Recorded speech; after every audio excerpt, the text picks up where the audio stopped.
Amen, amen. Dieu est bon, il veut nous bénir cet après-midi.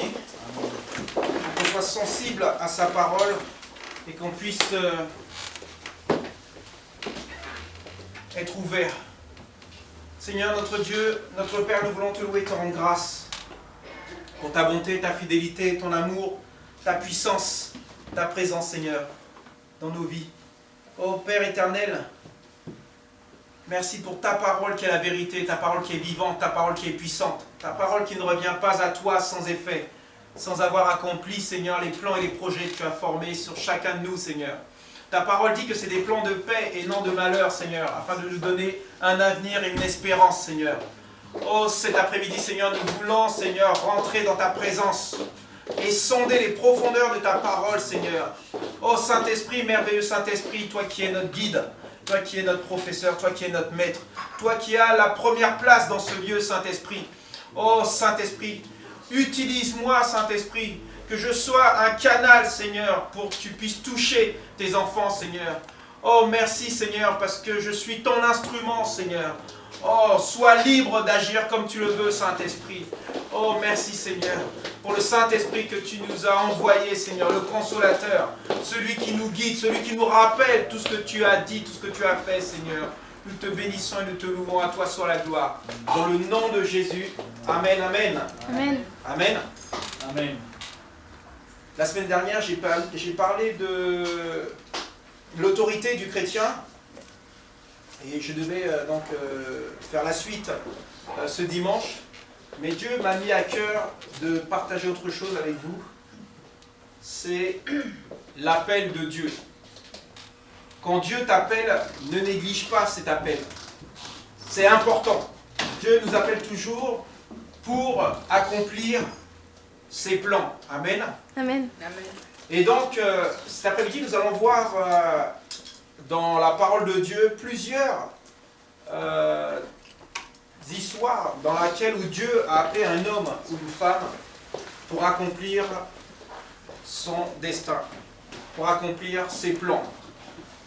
Vous savez, lorsque Dieu t'appelle, tu as un rôle stratégique dans le plan de Dieu. Et ce rôle-là, ou ce plan-là, est plus grand que ce que tu peux penser. Tu dois œuvrer pour Dieu. Comme annoncer la bonne nouvelle, guérir les malades, libérer les captifs. C'est ça la chose à laquelle nous sommes appelés. Amen. Lorsque Dieu est venu nous rencontrer à travers cette bonne nouvelle qui nous a été annoncée, la bonne nouvelle de Jésus-Christ, et que cette parole nous a touchés, nous avons ouvert notre cœur à Jésus, et nous avons donné cette vie à Jésus. Vous savez, lorsqu'on donne notre vie à Jésus, Jésus la prend, il la façonne, et après c'est à nous de témoigner de l'œuvre que Dieu a fait dans nos cœurs. Amen. Et il y a beaucoup de chrétiens aujourd'hui qui sont dans les églises et qui sont bien assis au chaud dans leur église. Ils aiment bien la louange, ils aiment bien la parole, mais ils restent là, dans leur petite zone de confort, ils ne bougent pas. Au dépend de la volonté de Dieu qui nous demande d'aller prêcher cette bonne nouvelle. Mais il faut que vous sachiez une chose. Si Dieu t'appelle et tu ne réponds pas à cet appel, ou si tu méprises cet appel, Dieu trouvera quelqu'un d'autre pour accomplir le plan qu'il a prévu. Amen. Amen. Dieu te remplacera. Ton confort et tes intérêts te rendent très indulgent envers toi-même, mais indifférent par rapport au monde qui t'entoure. Tu ne veux rien faire qui pourrait troubler ton petit confort. Mais Dieu te demande aujourd'hui, écoute l'appel que je t'ai fait. Rentre dans cet appel pour accomplir le plan que j'ai prévu avec toi. Dieu veut qu'on collabore avec lui pour annoncer cette bonne nouvelle, pour libérer les captifs, guérir les malades. Amen. Mais certaines personnes ne veulent pas bouger, ils ne veulent rien faire. Il faut que vous sachiez qu'il y a une raison pour cet appel. Et nous allons ouvrir la parole de Dieu dans le livre d'Esther, par exemple. Un des exemples que nous allons voir cet après-midi.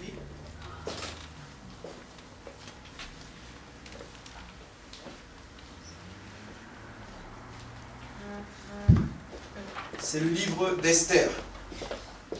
Amen.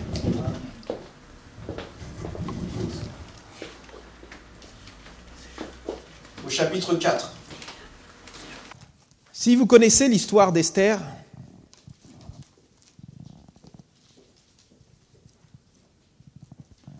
Esther était une juive, une femme juive. Et la Bible nous dit que Esther était d'une beauté qu'on n'en avait jamais vue.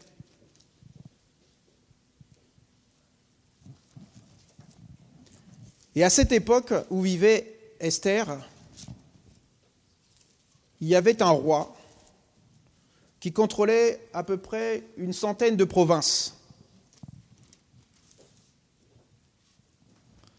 Et ce roi avait une reine qui s'appelait Vashti. Et cette reine, un jour, le roi avait organisé une grande fête. Et le roi avait ordonné à cette reine de venir l'honorer à cette fête, mais la reine a refusé. Et cela a profondément touché le roi, parce que qui était-elle pour désobéir à l'ordre du roi, même si elle était la reine? Tout ordre que donnait le roi, les gens devaient s'y accomplir. Amen. Et donc le roi, qui a été déshonoré par ce refus, a banni la reine. Et c'est comme ça que le roi a recherché donc, dans les provinces de son empire une future reine à travers toutes les jeunes filles vierges du pays. Et la Bible nous parle de cette jeune juive, Esther, qui était une femme d'une grande beauté. Et donc Esther, ses deux parents étaient décédés et c'était son oncle Marchodé qui s'occupait d'elle. Et donc le roi avait envoyé donc, ses émissaires pour rechercher sa nouvelle ou sa future reine. Et donc ils sont tombés sur Esther. Esther qui avait cette beauté magnifique. Et donc elle a été repérée par les émissaires du roi et elle a été conduite dans le harem du roi. Et après, la Bible nous dit que le roi allait voir ces nouvelles jeunes filles qu'ils avaient repérées. Et le roi était touché par la beauté d'Esther. La Bible nous dit que Esther avait même eu la faveur du roi. Et c'est comme ça, Esther fut devenue reine auprès du roi. Et l'histoire d'Esther nous montre que Dieu avait appelé Esther pour sauver son peuple. Et à cette époque, il y avait un homme qui s'appelait Haman, si je ne me trompe pas, qui était l'un des plus hauts à côté du roi, plus haut serviteur du roi, même un grand émissaire. Et lui, il était un peu, on va dire, orgueilleux. Et à chaque fois qu'il venait au palais du roi, il y avait Marchodé, l'oncle d'Esther, qui ne se prosternait pas devant lui. Et pour lui, c'était un affront qu'il ne supportait pas. Quel que soit l'endroit où tu es, c'est Dieu qui t'a placé, tu dois intervenir pour annoncer la bonne nouvelle de Jésus-Christ. Car la Bible dit que nous sommes des témoins, des ambassadeurs de Christ. Amen. Et donc nous devons aussi apporter cette bonne nouvelle à tous ceux qui sont autour de nous. Amen. Donc il faut que tu comprennes la raison de ton appel. Par exemple, beaucoup de gens donnent beaucoup d'argent pour se divertir. C'est un exemple que je donne. Ils vont au restaurant, ils font des loisirs, ils ont des vacances. Mais dès qu'on fait appel aux dons dans l'église, c'est les premiers à se plaindre. Ils disent « Ah, dans cette église, ils demandent toujours de l'argent. » Mais ils oublient, comme on l'a vu ce matin, que l'argent qu'ils possèdent ne leur appartient pas. L'argent qu'ils possèdent appartient à Dieu, d'abord. Dieu ne te bénit pas financièrement pour que tu dépenses tes finances en désir et plaisir uniquement. Dieu te bénit pour être une source de bénédiction à ton tour. Tu es un canal que Dieu utilise par lequel tes finances couleront et ainsi tu seras également béni. Donc tu n'es pas béni parce que tu es quelqu'un de spécial. Non, tu es béni parce que Dieu veut t'utiliser. Amen. Et là, on voit dans le livre d'Esther, au chapitre 4, verset 13, c'est Marchaudé qui fait cette réponse à Esther. Il dit « Ne t'imagine pas que tu échapperas seul d'entre tous les Juifs parce que tu fais partie de la maison du roi. » Parce que Esther, là, elle était auprès du roi, et donc Mardochée lui rappelle, c'est pas parce que tu es reine auprès du roi qu'il ne va pas t'exterminer. Et beaucoup d'enfants de Dieu aussi, ils pensent que voilà, oh là, Dieu il m'a béni, il m'a mis dans ce coin-là. C'est les gens, ils deviennent égoïstes. Il ne faut pas être égoïste. C'est parce que Dieu t'a béni, tu dois rester avec la bénédiction. Tu es béni pour bénir. Amen. Tu n'es pas béni pour garder ça pour toi. Aujourd'hui, les gens, ils sont chrétiens, ils ont la grâce, ils ont la faveur de Dieu, mais ils gardent ça pour eux. Ils font profiter personne de cette grâce et de cette faveur. Ils sont égoïstes. Nous devons faire attention, frères et sœurs, amen. Nous ne devons pas nous laisser envahir par l'égoïsme comme ça. Dieu te bénit dans un but précis pour accomplir ce à quoi il t'a appelé. Et c'est pour cela qu'on est béni, amen. Donc si tu ne fais pas ce que Dieu t'appelle à faire, il va trouver quelqu'un d'autre pour le faire, qui le fera avec joie, amen. Nous allons voir encore une autre histoire, l'histoire d'Ésaü, dans le livre de Genèse, chapitre 25. Genèse, chapitre 25. Encore un que Dieu a appelé. Genèse 25, à partir du chapitre 20. Je lis la parole de Dieu. À partir du verset 19. Voici la généalogie d'Isaac, fils d'Abraham. Abraham engendra Isaac. Isaac avait 40 ans quand il prit pour femme Rebecca, fille de Bethuel, l'araméen de Padan-Aram, et sœur de Laban, l'araméen.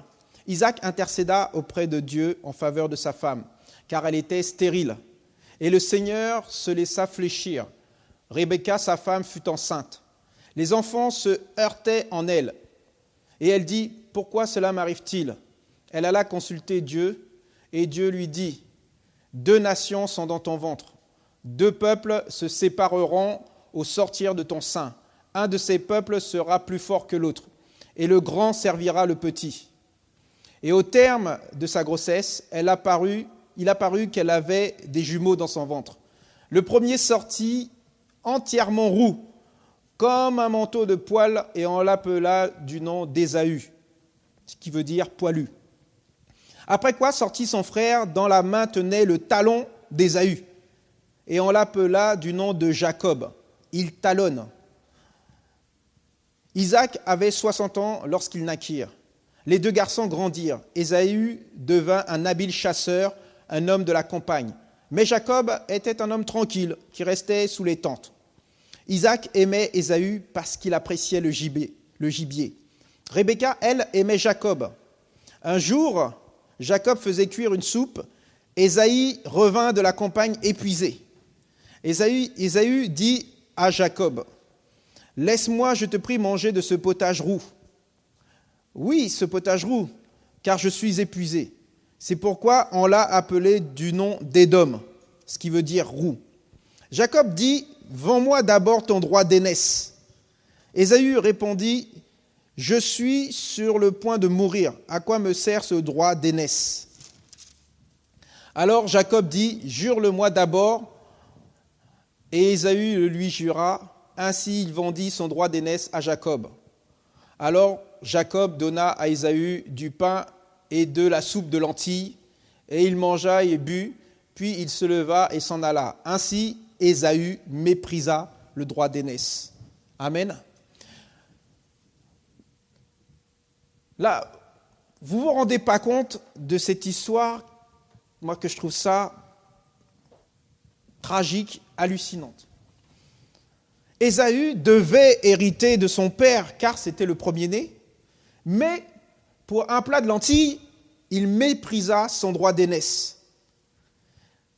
Vous savez, Dieu fait les choses dans un ordre.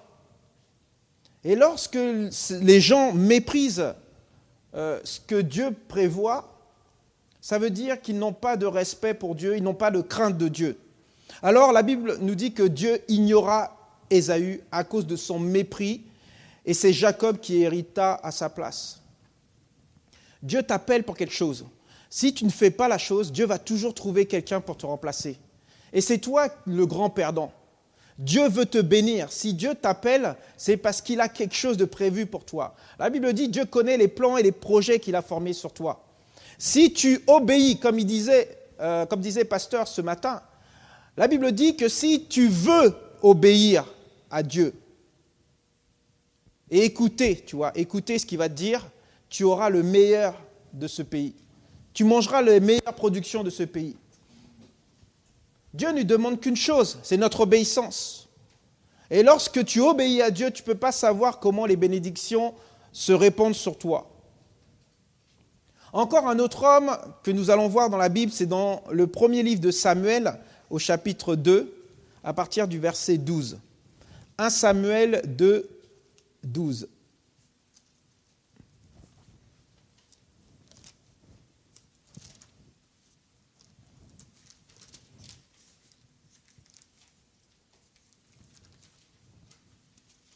Je lis la parole de Dieu.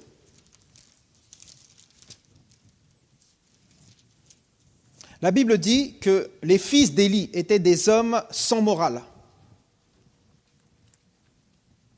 Ils ne connaissaient pas Dieu. Et voici comment ces prêtres agissaient à l'égard du peuple.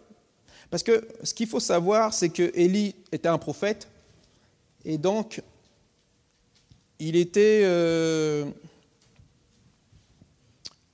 faisait partie des Lévites qui avaient, si je ne me trompe pas, qui officiaient donc pour Dieu. Et donc ses fils aussi étaient dans le service. Et la Bible dit, voici comment ces prêtres agissaient à l'égard du peuple. Chaque fois qu'on offrait un sacrifice, le serviteur du prêtre arrivait au moment où l'on faisait cuire la viande. Une fourchette à 3 dents dans la main. Il piquait dans la cuve, dans le chaudron, dans la marmite ou dans le pot. Tout ce que la fourchette ramenait, le prêtre le prenait. Et c'est ainsi qu'il agissait à l'égard de tous les gens d'Israël qui venaient là, à Silo. Avant même qu'on fasse fumer la graisse, le serviteur du prêtre arrivait et disait à celui qui offrait le sacrifice, « Donne-moi de la viande à rôtir pour le prêtre.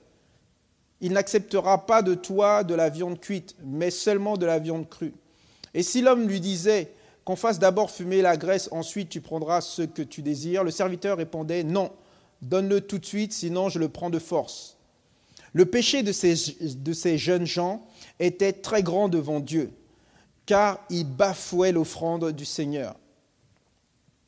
Samuel officiait devant le Seigneur. C'était un garçon qui portait un éphod de lin comme un pagne. Sa mère lui faisait chaque année un petit vêtement et le lui apportait en montant avec son mari pour offrir le sacrifice annuel. Élie bénit Elkana et sa femme en disant que le Seigneur te donne une descendance par cette femme pour remplacer l'enfant qui a été demandé pour le Seigneur. Et ils s'en retournèrent chez eux. Le Seigneur intervint en faveur d'Anne et elle fut enceinte et elle mit au monde 3 fils et 2 filles. Alors, pour ceux qui ne connaissent pas l'histoire d'Anne, la mère de Samuel, c'était une femme qui ne pouvait pas avoir d'enfant. Et Elkana, son mari, était marié à une autre femme qui s'appelait Pénina, si je ne me trompe pas. Et cette femme, Pénina, se moquait d'Anne parce qu'elle ne pouvait pas enfanter. Alors Anne pleurait beaucoup parce qu'elle disait à Dieu, mais pourquoi tu m'as fait ça? Pourquoi moi je ne peux pas avoir d'enfant? Et elle lui a dit, elle a fait cette promesse à Dieu, si tu me donnes un enfant, je te le consacre. Et c'est comme ça, la Bible nous dit que Anne fut enceinte et elle enfanta Samuel. Et elle amena Samuel, donc elle a offert Samuel pour le service dans la maison de Dieu. Et vous voyez encore là, la Bible nous rappelle que Élie, le prophète, le prêtre bénit Elkana et Anne eut plusieurs enfants encore après Samuel. Donc la Bible nous dit au verset 21 que le jeune Samuel grandissait auprès de Dieu. Élie était très âgé, il a appris comment ses fils agissaient à l'égard de tout Israël. Il a appris aussi que ses fils couchaient avec les femmes qui accomplissaient leur service à l'entrée de la tente de la rencontre. Et il leur dit, pourquoi faites-vous de telles choses? J'apprends de tout le peuple vos mauvaises actions. Non, mes fils, ce que j'entends dire n'est pas bon. Vous poussez le peuple de Dieu à la transgression. Si un homme pêche contre un autre homme, Dieu arbitrera pour lui. Mais si un homme pêche contre Dieu, qui intercédera pour lui? Mais ils n'écoutèrent pas leur père, car le Seigneur voulait les faire mourir. Le jeune Samuel continuait à grandir. Il était agréable à Dieu, aussi bien qu'aux hommes. Un homme de Dieu vint trouver Élie et lui dit, « Ainsi parle le Seigneur. Ne me suis-je pas révélé à la maison de ton père lorsqu'en Égypte, ils appartenaient à la maison du Pharaon? Je l'ai choisi parmi toutes les tribus d'Israël pour mon sacerdoce, pour qu'elle monte à mon autel, qu'elle fasse fumer de l'encens et qu'elle porte l'éphod devant moi. Et j'ai donné à la maison de ton père toutes les offrandes des Israélites, leurs offrandes consumées par le feu. Pourquoi foulez-vous aux pieds mon sacrifice et mon offrande que j'ai ordonné de faire en mon séjour? Tu honores tes fils plus que moi, afin de vous engraisser des prémices de toutes les offrandes d'Israël, mon peuple. Eh bien, déclaration de Dieu, le Dieu d'Israël, j'avais dit que ta maison et la maison de ton père marcheraient devant moi pour toujours. Mais maintenant, déclaration du Seigneur, jamais, car j'honorerai celui qui m'honore. Mais ceux qui me méprisent deviendront peu de choses. Amen. Les jours viennent où j'abattrai ta vigueur et la vigueur de la maison de ton père. Il n'y aura plus de vieillard dans ta maison. Tu verras un adversaire en mon séjour, au milieu de tout le bien qui sera fait à Israël. Et il n'y aura plus jamais de vieillard dans ta maison. Tu auras toujours un successeur auprès de mon autel pour épuiser tes yeux et ronger ta vie. Mais tous ceux qui pourraient donner de la grandeur à ta maison mourront par l'épée des hommes. Tu auras pour signe ce qui arrivera à Ophni et à Phinéas, tes 2 fils. Ils mourront tous les 2 le même jour. Je susciterai pour moi un prêtre sûr. Il agira selon mon cœur et selon mon âme. Je lui bâtirai une maison stable et il marchera toujours devant l'homme qui aura reçu mon onction. Et quiconque restera de ta maison viendra se prosterner devant lui pour avoir une pièce d'argent et un pain rond. Il dira, attache-moi, je te prie, à l'une des fonctions du sacerdoce afin que j'aie quelque chose à manger. Amen. Voyez, quand on a l'appel de Dieu, quand Dieu t'appelle, tu as cette conviction, tu as entendu la voix de Dieu et que tu obéis à Dieu, voilà comment Dieu t'élève. Amen. La Bible dit dans le Nouveau Testament, humilie-toi sous la main puissante de Dieu et il t'élèvera. Amen. Donc, ne négligeons pas l'appel, ne méprisons pas l'appel que Dieu fait sur nous. Amen. Encore un autre homme qui a reçu l'appel de Dieu, l'histoire du roi Saül.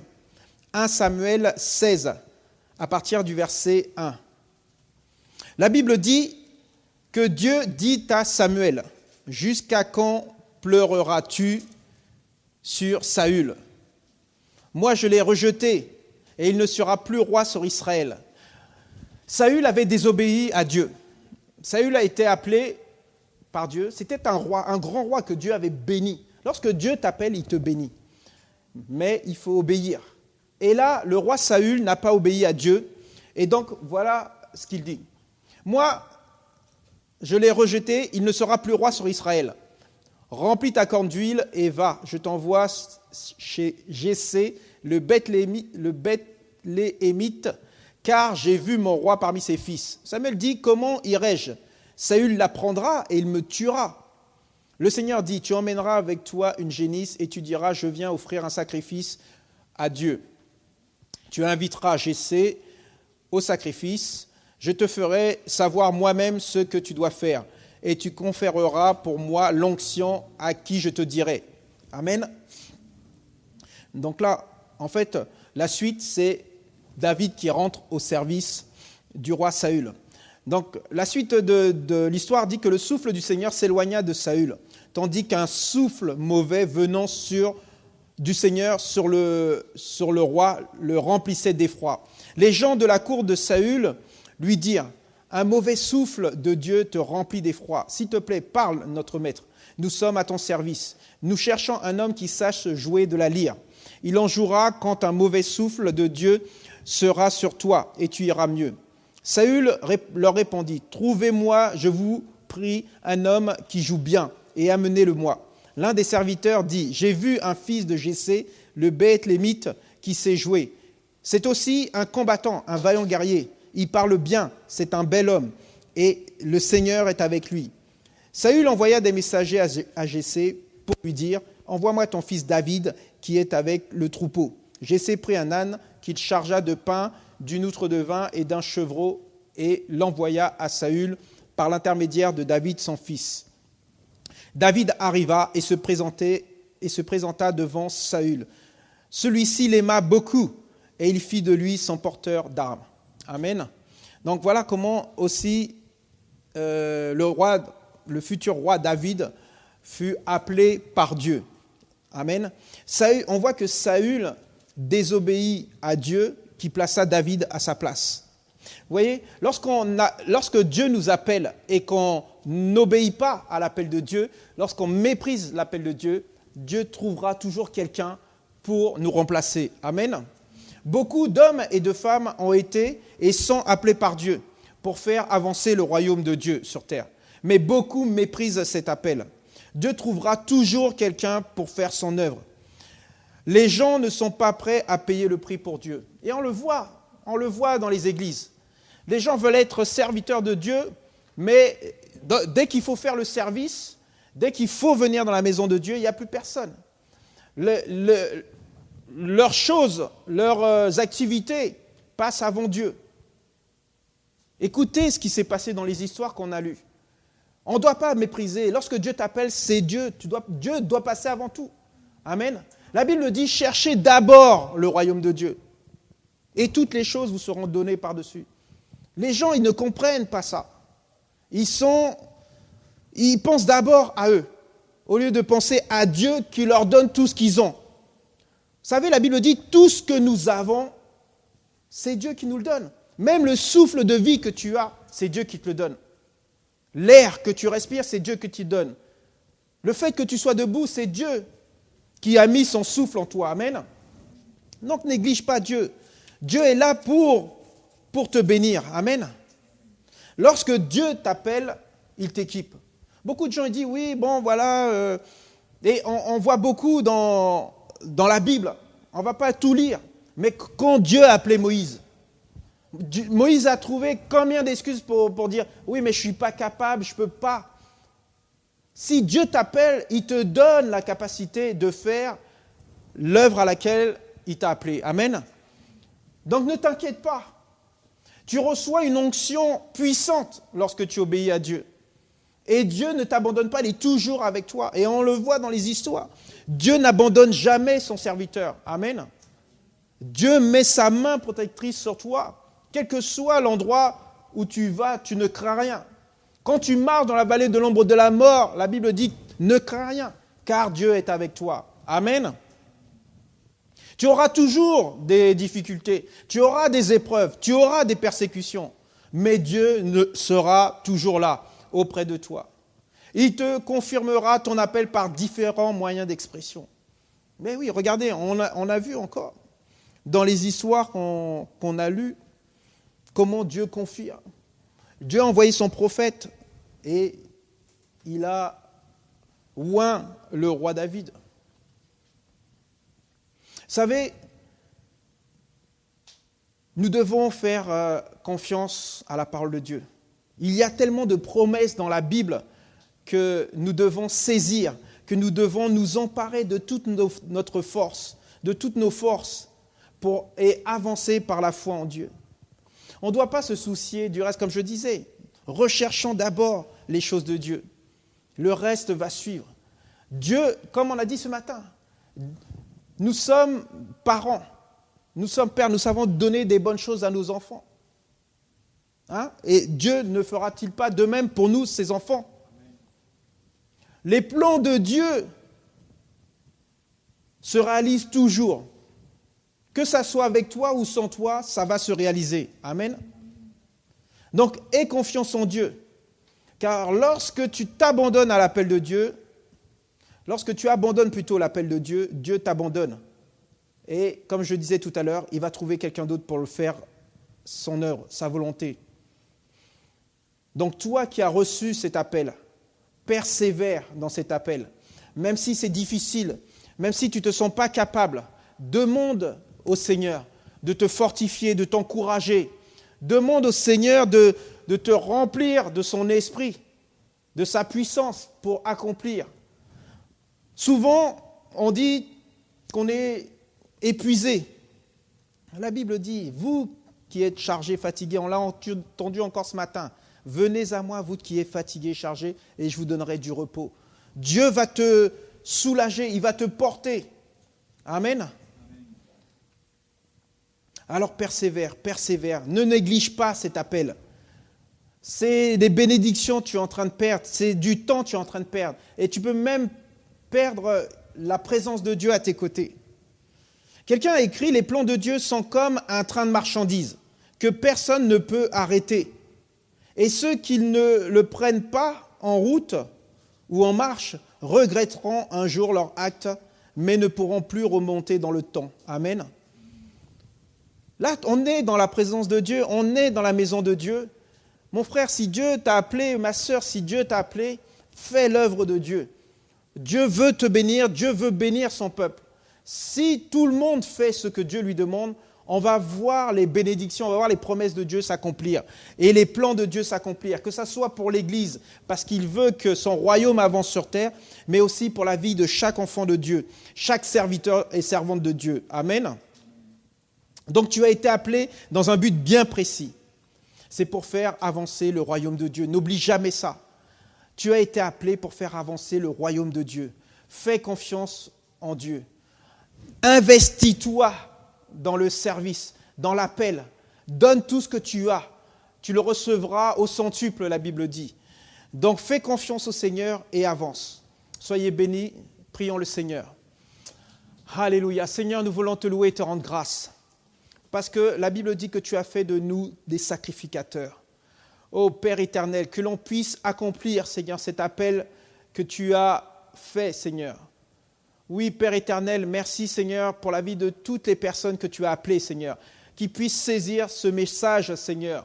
Qui puissent te faire confiance dans tout ce qu'ils sont en train d'entreprendre, Seigneur. Car c'est toi, Seigneur, c'est toi qui les accompagne, c'est toi qui les fortifie, c'est toi qui les encourage, c'est toi qui les corrige quand ils ne sont pas dans le droit chemin, pour les ramener, Seigneur, dans le droit chemin. Ô Père éternel, merci, Seigneur, pour cette parole vivante, qu'elle puisse, Seigneur, vraiment transformer, Seigneur, transformer la vie de tes serviteurs et tes servantes qui se sont éloignés de leur appel, Seigneur. Oh, ramène-les, Seigneur mon Dieu, afin que s'accomplissent tes plans pour leur vie et pour l'avancement de ton royaume. Au nom de Jésus-Christ. Amen, amen.